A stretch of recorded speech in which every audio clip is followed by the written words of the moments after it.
अच्छा जी, इस प्रोग्राम को भी देख लेते हैं। इस प्रोग्राम में क्या हो रहा है भाई, आपकी पुश और पॉप को टेस्ट किया जा रहा है कि स्टैक में पुश और पॉप कहीं वर्किंग करता है कि नहीं। सबसे पहले आपने रजिस्टर्स को, सारे रजिस्टर को कॉल किया, फिर स्टैक में पुश किया, 1 को पुश किया, फिर रजिस्टर्स को कॉल करके देखा कि भाई पुश हुआ कि नहीं, फिर EX को पुश किया। ठीक है, अब इधर सारी हमने इसको रन करके देखते। सबसे पहले मैंने इसको बिल्डअप किया। ठीक है, मेरा बिल्ड हो गया प्रोग्राम। उसके बाद जो है मैंने रन किया। देखिए ज़रा, सबसे पहले मेरी स्टैक ये थी। इस वक्त जो है आपका क्या था, EX की वैल्यू 19FC थी। ठीक है, इधर जो है आपका ज़ीरो फ्लैग सेट है। यहाँ पर स्टैक की जो वैल्यू है उसको हम देखेंगे। स्टैक जो है, स्टैक में सबसे पहले हमने 1 को पुश किया। ठीक है, देखिए ज़रा, इधर स्टैक पॉइंटर रजिस्टर्स की वैल्यू अलग है। इधर जो है 1 पुश करने के बाद आपकी वैल्यू चेंज होगी। उसके बाद आपने जो है EX को जब पुश किया, सेकंड वाली लाइन में हमने कहा कि EX को पुश कर रहे थे ना, EX की वैल्यू ये है ना, इसको स्टैक में पुश किया तो स्टैक पॉइंटर देखो ज़रा, EX की वैल्यू आ गई है।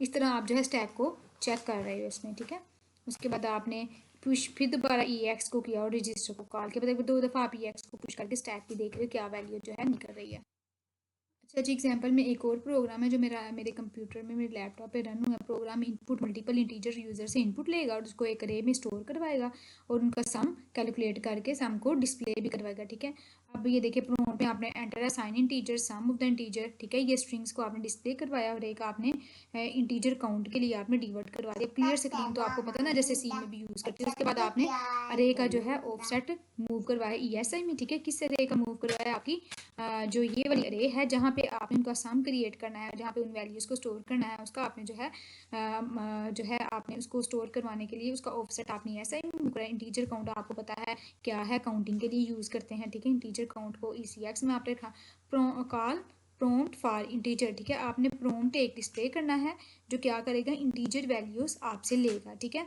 इंटीजर वैल्यू वो प्रॉम्प्ट लेगा। नेक्स्ट क्या होगा, इसके बाद जो है कॉल अरे सम। ठीक है, अरे का सम करना है और कॉल डिस्प्ले सम। अब इस इधर देखते हैं कि प्रॉम्प्ट फॉर इंटीजर के फंक्शन में क्या काम हो रहा है। ये क्या करेगा, यूज़र से प्रॉम्प्ट शो करेगा और यूज़र से इनपुट लेगा और उसको जो है ESI में मूव करवाएगा और रजिस्टर का ECX में साथ साथ जो है वो कम करता जाएगा वैल्यू। ठीक है, ये आपका जो प्रोसीजर ये वर्किंग कर रहा है। प्रो के वाला प्रोसीजर आपका ये खुद प्रोसीजर बना, जैसे उधर फंक्शन बनाते थे ऐसे ही प्रोसीजर खुद बना रहे हो। इधर आपने क्या क्या काम कर रहे हो, इधर प्रॉम्प्ट 1 को शो करवा रहे हो, मतलब एंटर इंटीजर, और ये आपने कितनी दफ़ा शो करवाना है ये चीज़ भी देख रहे हो। ठीक है, साथ में उसके साइज़ में भी डिक्रीमेंट करते जा रहे हो जितने साइज़ में आपने करवाना है। ठीक है, कॉल राइट स्ट्रिंग, इसको राइट स्ट्रिंग कर रहे हो आप, एंटर इंटीजर। फिर उसके बाद रीड इंट का मतलब है कि यूज़र जो भी इनपुट लेगा वो उधर आप 0 1 करते थे रीड के लिए, 0 2 करते थे डिस्प्ले के लिए। ठीक है, इधर आप रीड के लिए, रीड करने के लिए, इनपुट लेने के लिए रीड इंट करोगे। ठीक है, आउटपुट देने के लिए राइट स्ट्रिंग करोगे। और इस तरह आपने जो है वैल्यूज इन और आउट की। उसके बाद उन वैल्यूज़ को अरे में मूव करवाते गए और साथ में अगले इंटीजर में मूव करने के लिए 4 क्यों मूव करवा रहे, क्योंकि आप वर्क कर रहे हो 32 बिट रजिस्टर में। इस वजह से आप 4 को ऐड कर रहे हो ताकि नेक्स्ट इंटीजर को पॉइंट आउट करे। ठीक है, इस तरह ये लूप चलती जाएगी और आपका बाद में सारी वैल्यूज पहले मूव हो गए स्टैक में मूव करवा के बाद में उसके पॉप आउट कर लोगे। नेक्स्ट आपने एक और प्रोसीजर अरे सम का प्रोसीजर कार किया। ठीक है, अरे सम का प्रोसीजर में आप क्या कर रहे हो, आप 32 बिट इंटीजर को सम कर रहे हो। ठीक है, आपने ESI को मूव पुश किया और इस ECX को भी पुश किया। उसके बाद आपने जो है 1 by 1 ESI मतलब कि आपके अरे में जो वैल्यू स्टोर थी 1 by 1 EX में मूव करवा के उसको ऐड करते गए, बाद में उसको पॉप कर लिया। और लास्ट वाला आपका प्रोसीजर था डिस्प्ले सम। इस प्रोसीजर में आप क्या कर रहे हो, इस प्रोसीजर में आप सिंपल जो है शो करवा रहे हो कि द सम इज़ दिस। ठीक है, तो मतलब ये आपने प्रोसीजर, आपने ये फंक्शन जो है खुद बनाए हैं। ठीक है, अब इसको रन करके देखते हैं। इधर मैंने इसको रन किया।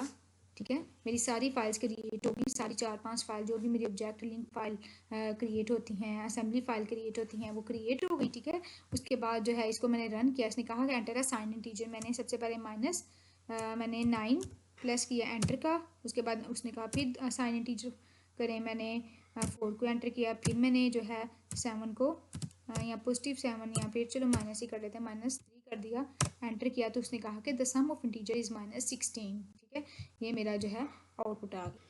अब ये एग्जांपल जो है मैं इस टूल के अंदर एग्जांपल दी हुई है, यहाँ से मैं ओपन कर रही हूँ। ठीक है, एग्जांपल देखिए चैप्टर 5, इधर पीछे जाते हैं। इसमें देखिए चैप्टर 5, हर चैप्टर की जो आपकी बुक है ना, मैसम की बुक है, उसके हर चैप्टर की कोई ना कोई एग्जांपल दी हुई है अंडरस्टैंडिंग के लिए। मेरे का लैपटॉप पे कुछ चलती हैं कुछ नहीं, आप अपने में भी करके देखिएगा। ठीक है, हमने चैप्टर 6 भी पढ़ा है, उसमें लूप एनसी को देखते हैं ये चलती है कि नहीं। अच्छा, एक प्रोसीजर का प्रोग्राम मेरे लैपटॉप पे रन हुआ है। क्या करेगा, कंटेनर टेबल, एक टेबल बनाएगा जिसमें हर प्रोसीजर का ऑफसेट पड़ा होगा उस टेबल में, ठीक है। उसके बाद क्या करेगा, it use the table to execute indirect procedure call, ठीक है। प्रोसीजर कॉल को यूज़ करेगा। अब ये जो है, ये आपने एक टेबल बनाया, उस टेबल में आपने बाइट वर्ड की और बाइट टाइप की जो है आपने वैल्यूज़ को एंटर करवा दिया टेबल में, ठीक है। नेक्स्ट आपने स्ट्रिंग्स को जो है इनिशियलाइज करवाया, स्ट्रिंग ए बी, ठीक है, मैसेज ए बी सी, उसके अंदर आपने ये वैल्यूज ये आपने स्ट्रिंग को स्टोर करा दी, प्रोसेस से प्रोसेस भी।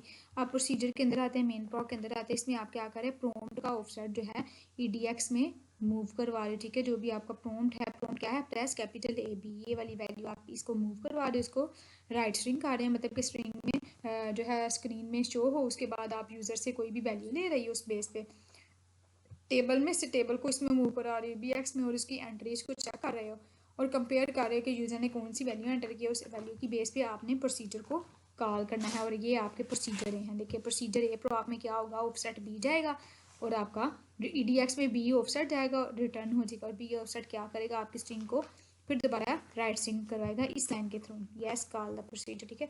इसको रन करके देखते हैं।